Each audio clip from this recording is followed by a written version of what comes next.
The morning mist hung over Boston's streets as the city slowly awakened. In the kitchen of La Maison d'Aus, on Newbury Street, my day had already begun. As I carefully rolled out pie dough, I glanced out the window. People walking down the street seemed to be moving more briskly with each passing day. Thanksgiving was approaching. "Mom, I did it."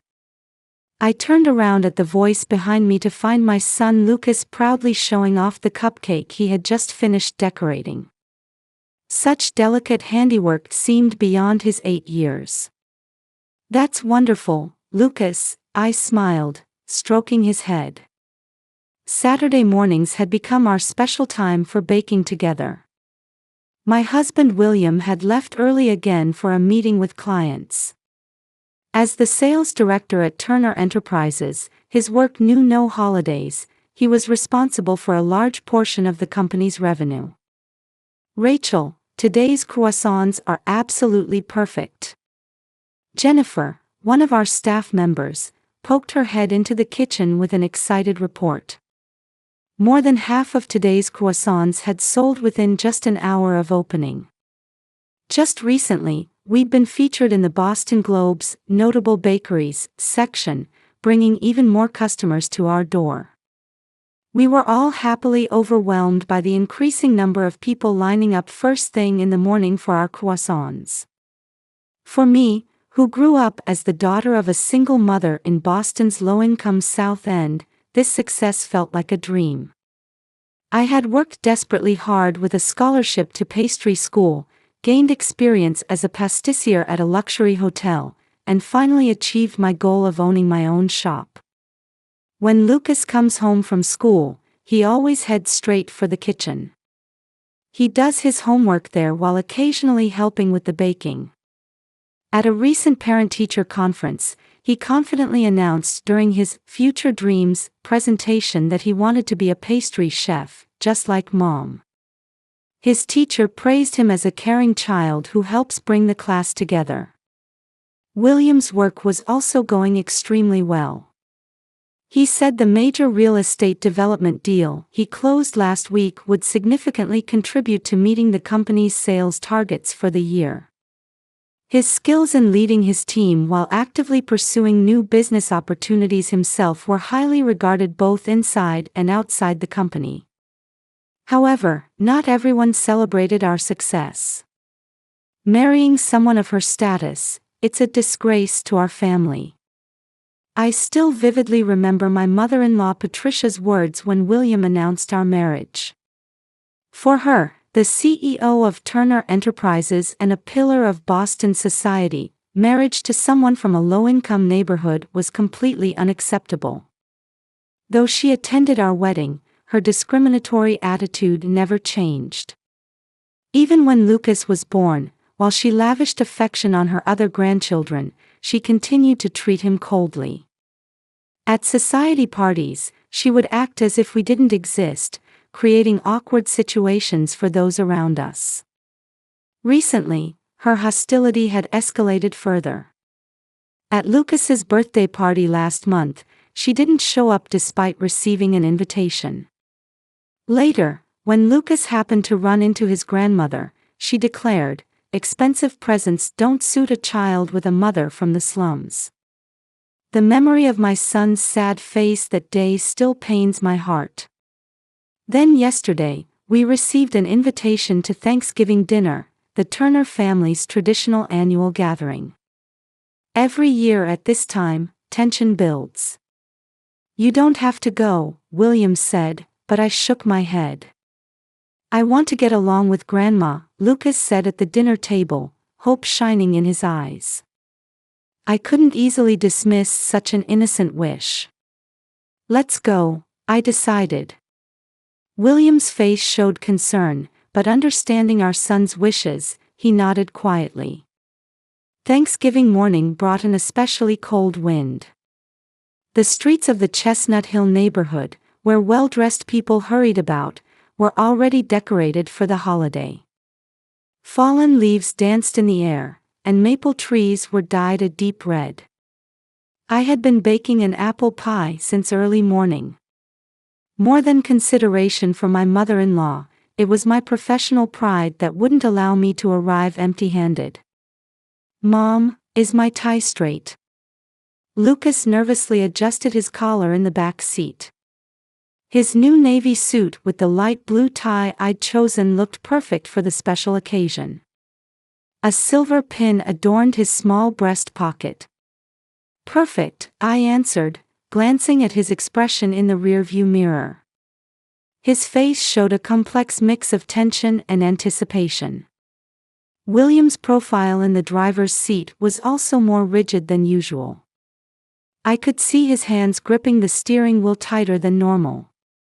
When we arrived at the Turner mansion, several luxury cars were already lined up in the parking lot. Bentley, Mercedes, and Rolls-Royce, all gleaming in the winter sunlight. The Victorian-style building seemed to radiate a special brilliance for the occasion. The red brick exterior, elegant arched windows, and meticulously maintained front garden all spoke to the Turner family's history and authority. Opening the front door, we were met with warm air and the savory aroma of roasting turkey. The spacious hall, illuminated by sparkling chandeliers, was already filled with relatives. The women wore designer dresses, the men in tailored suits. My blouse from a boutique felt distinctly out of place. William, Rachel, Robert, my father-in-law, greeted us warmly. His mild-mannered nature always prioritized family harmony. His gray suit seemed to express both his dignity as chairman and his gentle personality. "Lucas, you've grown so tall," Robert said, gently patting his grandson's head. The surrounding relatives smiled naturally at the scene. Lucas's expression also began to relax as he reunited with his cousins. Among the group of 8-year-olds, he gradually let go of his tension. At first, everything seemed to be proceeding peacefully. The maids bustled about with table settings. The heavy silverware passed down through generations, delicately patterned white china, crystal glasses. The scene they created was as beautiful as a painting. Pure white candles burned in antique holders, their soft light reflecting off the pristine white tablecloth. In the center sat an enormous turkey. Perfectly browned, it was surrounded by traditional Thanksgiving dishes: cranberry sauce, mashed potatoes, green bean casserole, and sweet potato gratin. The dessert cart elegantly displayed my apple pie alongside pumpkin and pecan pies. "Ladies and gentlemen, please take your seats," James the butler announced, prompting about 20 family members to gather around the large dining table. The Turner cousins and their families, aunts and uncles, even distant relatives, family members who usually lived separate lives came together on this day. Then came the sound of high heels descending the stairs. Patricia appeared, wearing an emerald green dress with a diamond necklace. Though she wore a perfect smile, something felt unnatural about it. I sensed something cold lurking behind those eyes. "Rachel, what a lovely blouse," she said. I merely nodded slightly, recognizing the sarcasm in her compliment from years of experience. Behind her, the maids paused briefly, watching the scene unfold. Family members took their seats according to the place cards. Robert and Patricia sat at the head of the table, with the elder relatives beside them. We were directed to seats in the middle. Lucas's place was next to mine. But as we approached those seats, my blood ran cold. Instead of the silver service plate, there was a stainless steel dog food bowl on the table. It was filled with brown kibble. The edge was engraved with the word "puppy." For a moment, silence fell. I could hear the gasps of surrounding relatives. One uncle coughed, a cousin let out a small scream. An elderly aunt turned away, while a younger cousin stared at the floor. Lucas's hand gripped my sleeve. I could feel his small fingers trembling. What is the meaning of this? William's voice shook with anger burning in his eyes. Then Patricia's cold voice rang out. Raising her glass elegantly, she deliberately spoke slowly. Why would a child of slum-raised parents need fine dining? With those words came a thin smile, a perfectly calculated insult. Everyone at the table froze. Robert broke into violent coughing, and one of the maids dropped and shattered a glass. Lucas's small lips trembled as his 8-year-old eyes desperately tried to hold back tears. Watching this scene, something in my heart quietly but definitively transformed into resolve. I slowly stood up. Only the creaking of my chair broke the silence in the dining room. The chandelier cast long shadows across the table. I took my son's small, cold hand. When I squeezed it firmly, I felt a slight pressure in return. Without a word, we left our seats. Behind us, I heard William stand up as well, his angry breathing reaching my ears. Our footsteps echoed on the marble floor as we walked to the entrance. Opening the door, cold air brushed our cheeks. As I helped my child into the back seat, I could hear chaotic voices from inside the house. Aunt's voices of criticism, young cousin's agitated tones, and Robert's shouting. But no one came after us.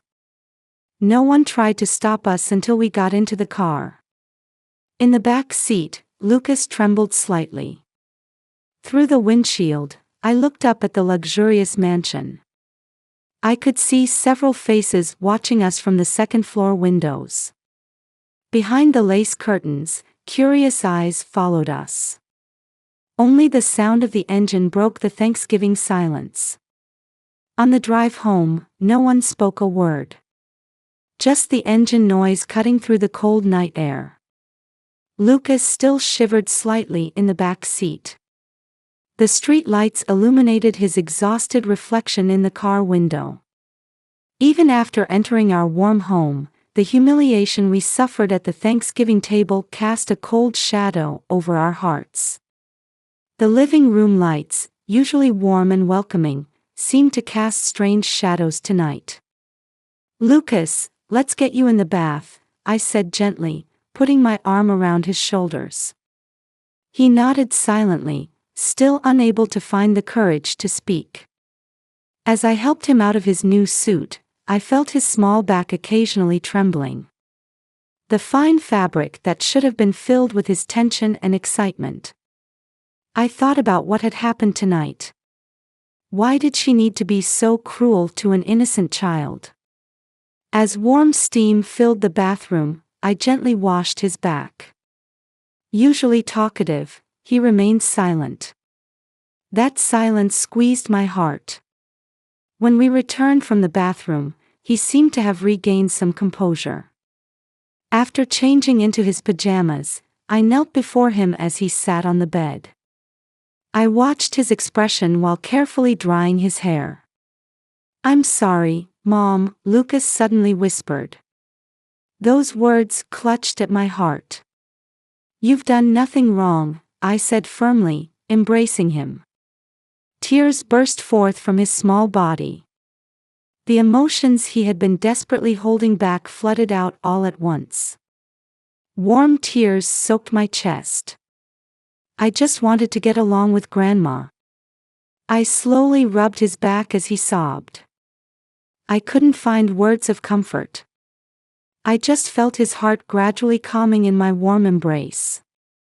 "Your pastries are the best, Mom." I couldn't help but smile at those words as he wiped away his tears. I sat beside his bed and began reading his usual bedtime story. Exhausted, he fell into a deep sleep during the story. Though traces of tears remained on his sleeping face, his breathing was peaceful. I kissed his forehead lightly and was about to leave the room when I heard a small murmur in his sleep. "Mom." At that voice, I clenched my fists tightly. No matter what, I would protect this child. That determination solidified within me. Leaving the bedroom, I found William in the living room, staring intensely at his mobile phone. His expression showed an anger I had never seen before. It was like seeing a different side of my usually calm husband. "I will never forgive that woman," he growled in a low voice. His clenched fist trembled. Company documents were scattered messily across the coffee table. "William, I've had enough." He stood up and dialed his mother's number. I didn't stop him. This confrontation was inevitable. The dial tone seemed unnaturally loud. "Why, Mother? Why did you do this?" Patricia's voice leaked through the receiver. Words that sounded like excuses or defiance. Her voice still carried its usual arrogance. "You thought it was a joke. How can you dismiss such cruel treatment of an 8-year-old child as a joke?" William's voice gradually grew louder. The veins in his neck stood out with anger. "Listen carefully. This ends our family relationship today. I'm also quitting the company tomorrow. You won't control us anymore." Patricia's voice became distraught, but William hung up. His hand was still trembling slightly.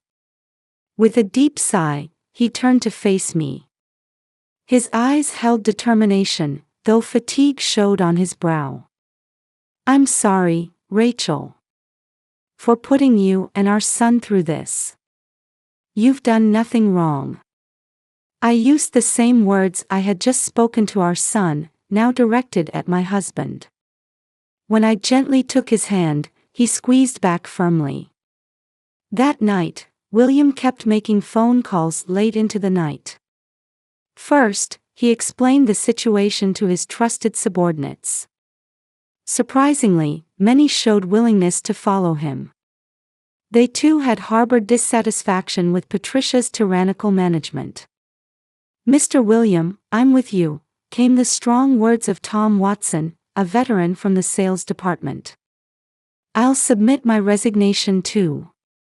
Let's work together at the new company," young Sarah Chen declared without hesitation. As encouraging words continued to arrive, William's expression gradually softened. Next came confidential discussions with key clients. Despite the late hour, important clients answered his calls. Many companies who trusted William's sales abilities showed positive reactions to doing business with the new company. "We definitely want to continue working with you after your independence," said the CEO of Johnson Group, Boston's largest developer, giving us great hope. As the night wore on, the path to independence gradually became clearer. The next morning, major changes were already underway at Turner Enterprises headquarters. News of William's resignation spread throughout the company. Then excellent employees began submitting their resignations one after another. Long dissatisfied with Patricia's discriminatory behavior, they decided to join William's new company. "At this rate, the sales department will collapse," came a desperate report from Human Resources. "Major clients are requesting to review their contracts." Finance raised serious concerns. Patricia's outrageous behavior had begun to shake the entire company. A few days later, preparations for establishing the new company were steadily progressing. Office space had been secured in a prime location in Boston's financial district. Funding was also lined up from multiple investors. William's network of connections proved invaluable. Meetings with law firms, setting up IT systems, building the new organizational structure, through day and night preparations, the new company, William Turner Associates, gradually took shape. But on that quiet morning, an unexpected visitor appeared. "Open up, Rachel."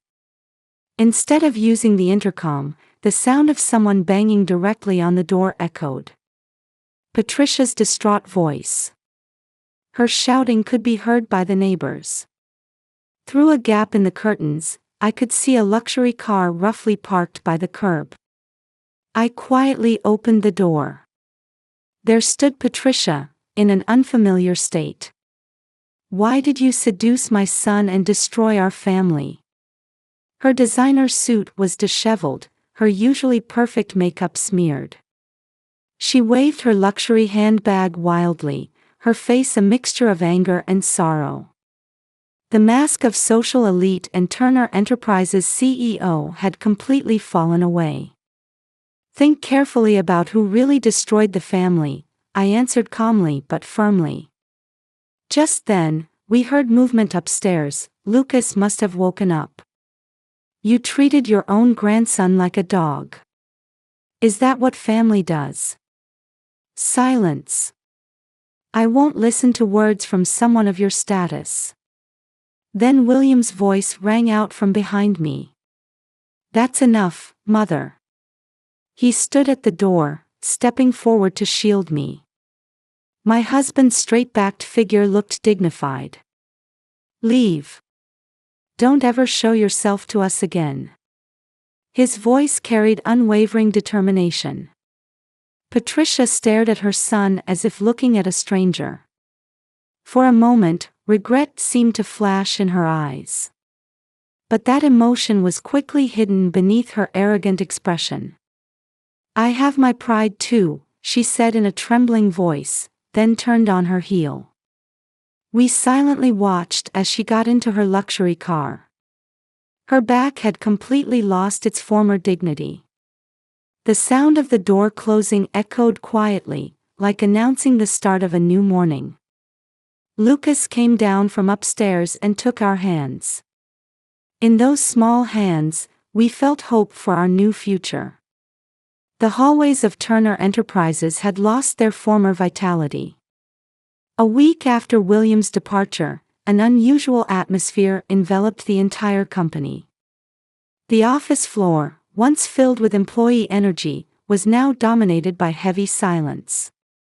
Over half of our major clients have requested contract reviews. This quarter's sales forecast is down 40% from last year, reported Finance Director Mr. Gray in a trembling voice at the board meeting. Before him lay a several-inch-thick report. The numbers written in red told the story of the company's critical situation. The decline in the real estate development division was particularly serious, with new project orders almost at a standstill. The turnover rate in the sales department has exceeded 70%. Most remaining employees are actively job hunting. With recent graduates declining their offers, next year's staffing plan has completely collapsed, came the serious report from Human Resources. Following William's departure, talented personnel continued to leave the company. The exodus of young employees was particularly notable, severely depleting the layer that should have been the company's future. Patricia tried to argue in her usual high-handed manner. But her voice lacked its former strength. Signs of fatigue showed through her makeup. "We've received a formal request from institutional investors to hold an emergency shareholders meeting. The agenda includes management restructuring," announced the legal director, causing board members to catch their breath. Pressure from major shareholders was increasing daily. The company's stock price had plummeted, continuing to set new all-time lows. Market capitalization had decreased by 30% in just 1 week. Suddenly, the conference room door burst open. "What is the meaning of this?" Robert stormed in holding a newspaper. The front page headline read, "Turner Enterprises CEO suspected of misappropriating company assets." The Boston Globe's thorough investigative report spread across 3 pages. The article detailed Patricia's misconduct. She had used the company's private jet for personal shopping trips, charging the company about $500,000 annually. The $2 million renovation of her Chestnut Hill home had been processed as company expenses. Furthermore, there was blatant discriminatory treatment of minority employees, opaque promotion criteria, harassment of female employees, and intentional demotion of non-white employees.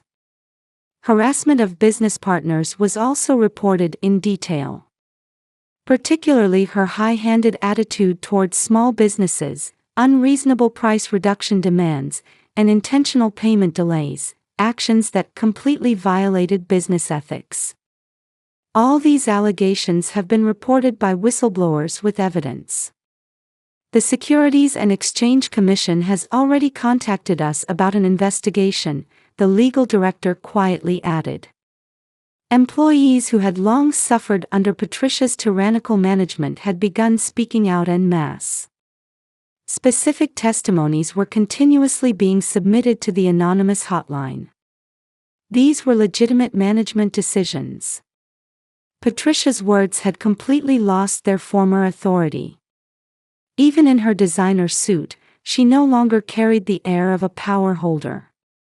Then Robert spoke gravely. The conference room air instantly froze. "Patricia, you will step down as CEO." The conference room fell dead silent. "No, more than that, you'll leave management entirely. Enough is enough. We can't allow the company's reputation to be damaged any further." Robert's voice carried unprecedented strength. Known for his mild temperament, he now showed an uncompromising attitude. His eyes held years of regret and new determination. "Clear out your office immediately." While security staff stood by, Patricia silently began packing her belongings. Her figure no longer showed any trace of the once mighty empress, appearing instead as just a tired middle-aged woman. Her hands trembled slightly as she packed documents into her expensive Birkin bag. The next day, an emergency all-employee meeting was held at Turner Enterprises headquarters. The large hall was filled with an atmosphere mixing anxiety and anticipation. "Effective immediately, I am assuming full authority," Robert's voice echoed through the silent hall. "We will completely reform our discriminatory management policies and build a new system where all employees are evaluated fairly. Specifically, we will immediately implement transparency in promotion criteria, review the compensation system, and establish a diversity promotion committee." Small applause began to rise from the audience. "And..." He paused, taking a deep breath. "I want to sincerely apologize to my son William. My failure to properly supervise has caused deep wounds to him and his family." His words caused a small stir in the hall. Many employees seemed to sense real change in the company from this father's apology. The market also responded positively to the announcement of the new system. The stock price began showing signs of recovery, rising about 15% from its bottom. Even estranged business partners began expressing desire to repair relationships. In particular, the development of new internal systems proceeded rapidly. Complete revision of discriminatory personnel evaluations, enhancement of childcare and nursing care support systems, and active promotion of minority hiring. These initiatives received significant coverage in industry papers. Meanwhile, William Turner Associates was off to a strong start. Just 1 month after establishment, they had already secured multiple major projects. "We've officially signed the large development project with Johnson Group. The contract value is $50 million, reported Tom Watson, formerly William's subordinate and now his right-hand man. His eyes shone with unprecedented brightness. This waterfront development project in Boston had attracted industry attention. The new company's office was full of energy. Talented personnel who had transferred from Turner Enterprises were working enthusiastically in their new environment. The growth of young employees was particularly remarkable, continuously generating new ideas in their free environment. Industry papers favorably reported Williams' independence as bringing fresh wind to the real estate industry. His management philosophy, particularly his emphasis on employee diversity, was highly evaluated. His name quickly became known throughout the industry as a new era real estate developer. One day, an email arrived from Robert. "Son, I feel terrible as your father. If possible, I'd like to talk about the company, and more importantly, about family." His words conveyed a father's earnest desire to break the silence. The attached newspaper article suggested the possibility of collaboration between both companies. William spent a long time considering his reply. He no longer felt hatred or anger. Only a wish to build a new relationship remained in his heart. Finally, he wrote a brief message. "Are you free Sunday afternoon? Lucas wants to see you too." A small step marking the beginning of a new dialogue. It was also the beginning of slow healing for a deeply wounded family. Outside the window, Boston's winter sun quietly illuminated the city. The light shone gently, as if blessing the dawn of a new era. Boston streets were dressed in Christmas decorations. 1 month after the Thanksgiving incident, cold winds rustled the illuminated street trees as Newbury Street bustled with holiday shoppers. The interior of La Maison d'House was even more lively than usual. Long lines formed for Christmas season specialties like Stollen and Bûche de Noël. "Mom, you're in the newspaper again." Lucas came running excitedly from the back of the shop. "My store had been featured in the Boston Globe as this year's most notable bakery." The article highly praised our product line that added creativity to traditional recipes and the warm atmosphere of the shop. Meanwhile, in the upscale Chestnut Hill neighborhood, a moving truck quietly pulled away. Patricia was forced to leave the mansion she had lived in for many years. The dramatic decrease in income following her CEO resignation and complete exile from society. Her former friends now acted as if she didn't exist. A room in an old Back Bay apartment became her new home. She had to part with most of her luxury furniture and furnishings, keeping only mementos. From the window, the glamorous world of high society where she once reigned now appeared small and distant. At Turner Enterprises, new winds were beginning to blow.